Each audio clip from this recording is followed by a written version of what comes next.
full disclosure. I got court tomorrow. Yeah. Okay. So as David Letterman would say, I got my own problems. You know, heard today that they got to do like the whole booking thing. On you? Yeah, shit. They got to book you? That sucks, but what do you do? Does that mean mugshot? I know. Well, here's the deal. I'm wearing a suit tomorrow, so I'm gonna smile nice. I'm going to look nice. They don't let you smile in the mugshot, though. They don't? No, they try to make you not smile in your mugshot. It's a thing. Like your driver's license, you're not supposed to smile.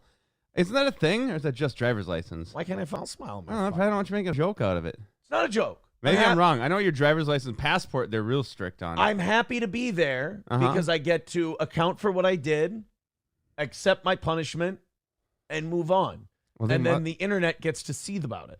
Yeah, they must let you because my dad's smiling in his mugshot. There you go. Yeah. I'm glad you have a dad who has a mugshot. You can help me out with this. Yes. So it's, look, life is funny. Funny shit happens. Oh, well, you deal with it, you move on. That's my attitude. So this is in the Nick Rekieta filing to have the search warrant thrown out and other items thrown out, including whatever April said to the cops. So it starts, here's where my part starts. Yeah. They want this search warrant thrown out in part because I'm a bag of shit who has an axe to grind. Now, two things can be true at the same time. Yeah. I can be a bag of shit with an axe to grind. I can also be telling the truth about everything I said. So you don't just get search warrants by people who don't hate the other person. Right. You don't get search warrants just from people who like the person. And there isn't a litmus test where I have to think, oh, he's a swell guy. By the way, here's where you'll find the coke that we were all doing. You know, that's not how it works. So there's nothing wrong with what Nick's doing here. He's throwing up a Hail Mary. Everybody who fights their case does this. Okay. They try to have the warrant thrown out because if you can get the warrant thrown out, your whole case is good. You're done. You're finished because everything's the fruit of the poison tree. So you're good. So he's going to try to get the warrant thrown out. Why not? I'd do that. Yeah. I'd come up with every bullshit reason to throw out the warrant. And may I say, Nick does a good job of coming up with every bullshit reason that he thinks this warrant should be thrown out. So I was reading Kiwi Farms today, and some people were like, this piece of shit, he never tells the truth. Well, if he told the truth, he'd plead guilty already, and he'd be doing his probation. He's got to lie, to obfuscate, because he still wants to fight this thing and get it thrown out. So if you can muddy the waters enough to make a judge throw it out, now you've won. It's low risk, it's high reward. Here's where he gets to me. Why my part of this search warrant should be thrown out. Now, mind you, the mistake Nick is making is that even without me, they had plenty for a search warrant. Oh, yeah. Nick's stream where he had cocaine all over his nose and blabbering like a fool. That was enough for a search warrant mixed with what the pastor said and everything else. Yep. I was icing on the cake.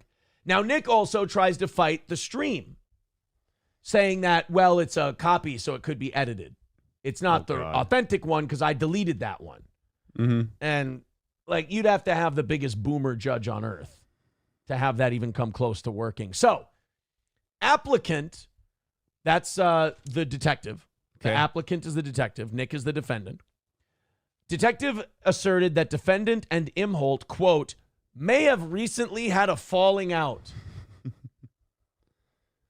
I could make a lot of each other's wives jokes at this point, but none of them would make me look good. And you know what, by God, I'm trying to look classy here. I'm trying to be a legal analyst. I'm going to be like legal mindset. I'm going to break all these things down. Well, just don't be like Rekieta law. Oh, look at that bag. Oh, shit, I fumbled. Okay. So, applicant asserted that defendant and Imholt, there's nothing bad here. I can put this up. Applicant asserted that defendant and Imholt may have recently had a falling out. This is an intentional misrepresentation by the applicant. Now, first of all, the detective doesn't know, Nick. He wasn't smelling our dicks. Like whether or not we had a falling out or and by the way, I don't know what else to call it. I would call it a falling out. Right? You guys broke up? Yeah, like Nick's trying to paint this as like we were boyfriends. The polycule split. Yeah. And we had a breakup. Like he's like Mr. Imholt. Because remember, he asserts that nothing sexual ever happened. Everyone was just friends, right? Yeah. Yeah, that's... But he treats this thing like it was a breakup. Like he's going to be throwing a sob story in here. Like, it It's more than a falling out, okay? It's some real hard feelings were exchanged. In the May 22nd, 2024 video blog by Imholt, referenced by the detective, Imholt makes clear that his relationship with defendant had degraded far beyond a mere falling out. So Nick had said, peace. I said, peace, brother. That's what he said on a stream. I was responding to his stream. I said, peace, brother. That's what Nick said about me. Imholt states at 104:32, peace, brother, is not what Nick told me. When I said I would not be hanging out with them anymore, the text I got was something about a flabby, misshapen, doughy piece of shit I am, and the world would be a better place if I killed myself. And that is what the text says. He focuses a lot on my body, you know, like a boyfriend would. Yes. Imholt, starting at 106:27, then states that he communicated to Nick, quote, okay, addict, and then Imholt blocked the defendant's number. This whole thing makes me look very funny. How does this help Nick? How does he think this helps him? Before all this shit was public, okay, addict. Yeah, I'm gonna. Why in a case where you are accused of doing drugs that you claim you don't do, would you include a text from someone that calls you an addict? Yeah. I don't understand it. Applicant omitted from his affidavit that Imholt had made several threats ranging from thinly veiled to full-throated against defendant. Oh, really? Wow, I'm a thinly veiled and a full-throated kind of a guy. Imholt stated, starting at 102:44, Nick, sweetie, baby, first of all, get help. There's nothing more demeaning than calling another man sweetie and baby. And sweetheart and pumpkin. It's just so demeaning. You're treating them like a bitch. This is in a court document. I know, this is what I love. This is immortalized in the annals of Candy, Ojai County forever. Imholt Wait, you did anal too? That's why he's so mad. Oh. Imholt stated, Nick, sweetie baby, first of all, get help. Second of all, you better hope, and I said this last night, you better pray to God I don't say what I want. If I said what I want, mother, that's Mount Vesuvius. Let's make a quick rule for Nicky boy here. You keep my name out of your... Okay, so we got to go to the next page for keep my name out of your fucking mouth, but I want you guys to look at what they had to cite.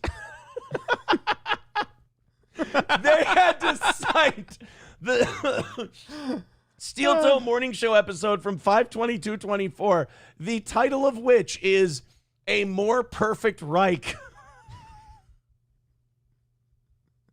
That's going to be in court documents forever. A more perfect Reich.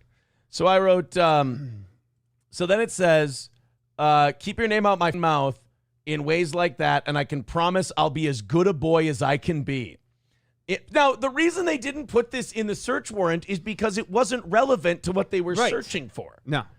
I'll be as good a boy. Imholt then proceeded, and tell me this doesn't sound like me. Imholt then proceeded at 103:31 to compare himself to Lefty Rosenthal, popularly analogized as Ace Rothstein from the film Casino, and stated, you want to keep a guy like that happy, right? Because he could blow your shit up, right? Imholt made this comparison and similar threats at multiple points during the video. Applicant, that's the detective, misrepresented both the extent of the falling out between Imholt and defendant and Imholt's overt personal animus, bringing his statements well outside of the realm of those of a concerned citizen. Now, here's the deal. Yeah. I was responding to what Nick had said about me in the Coke stream. Yeah.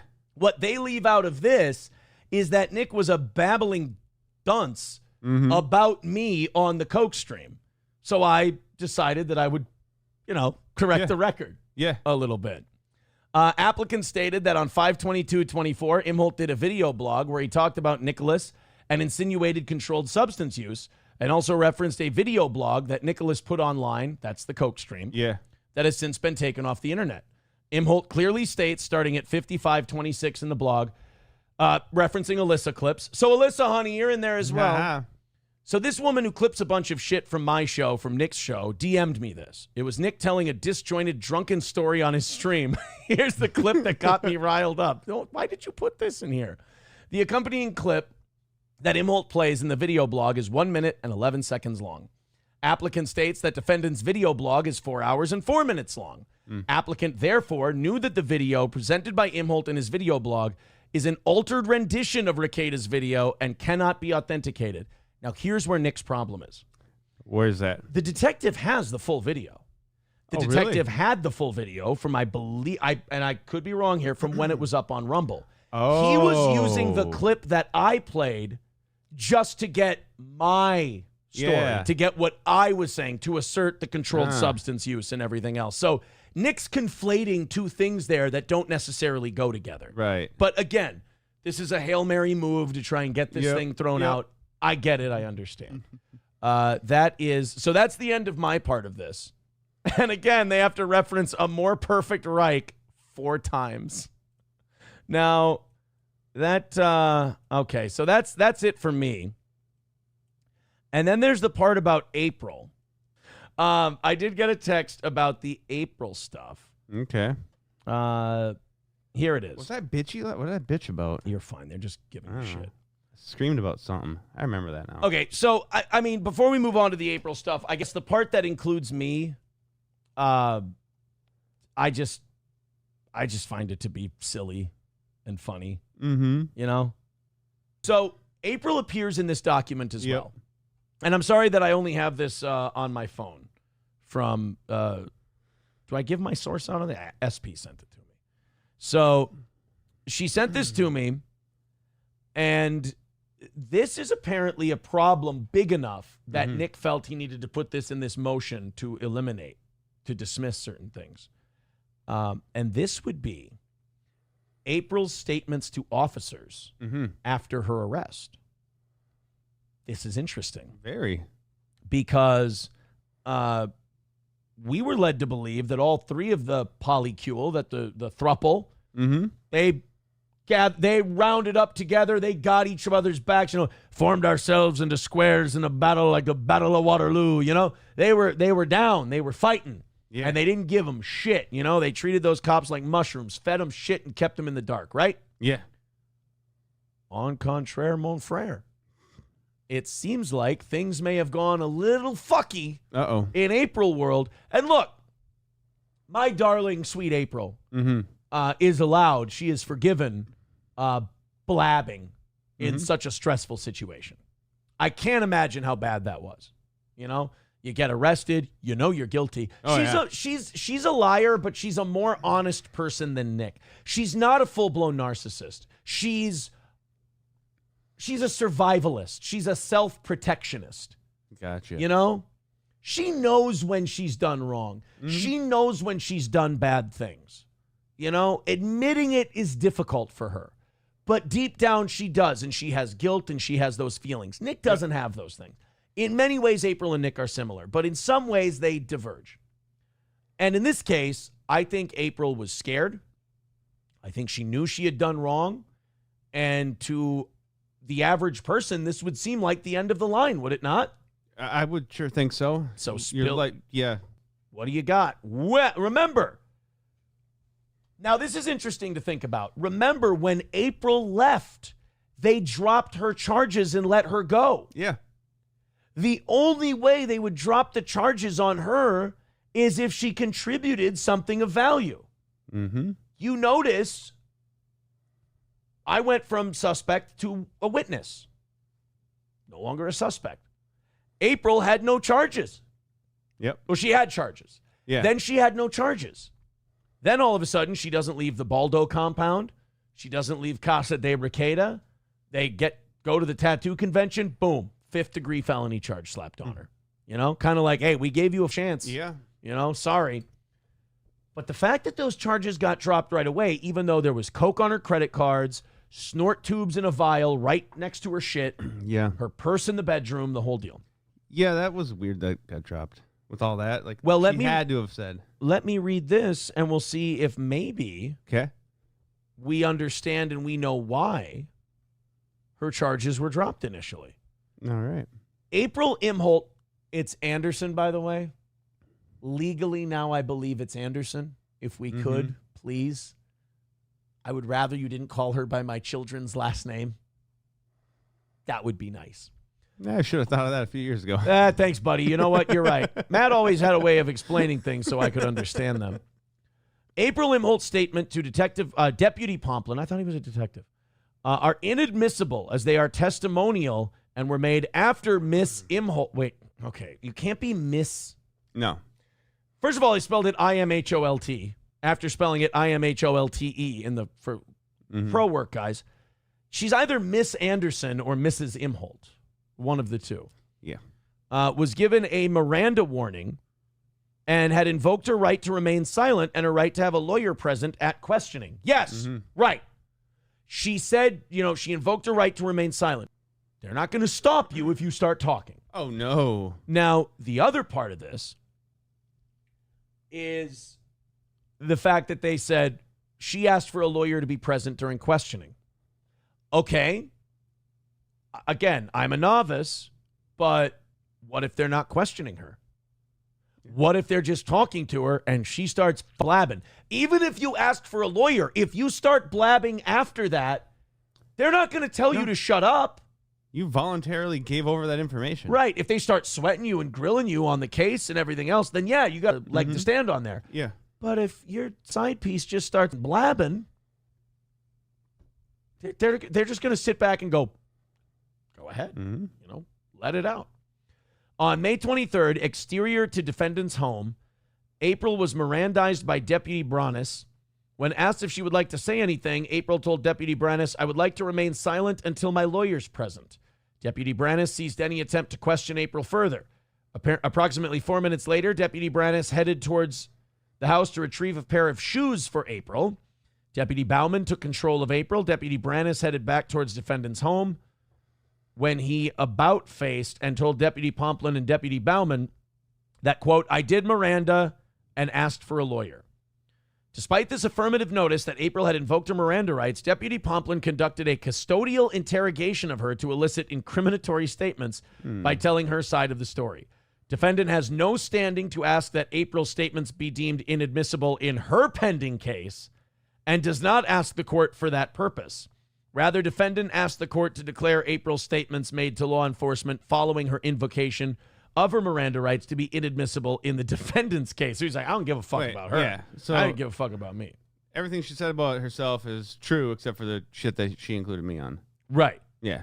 This includes any video or audio recordings as well as any notes made by or reports drafted by law enforcement unless April testifies at trial and is subject to confrontation.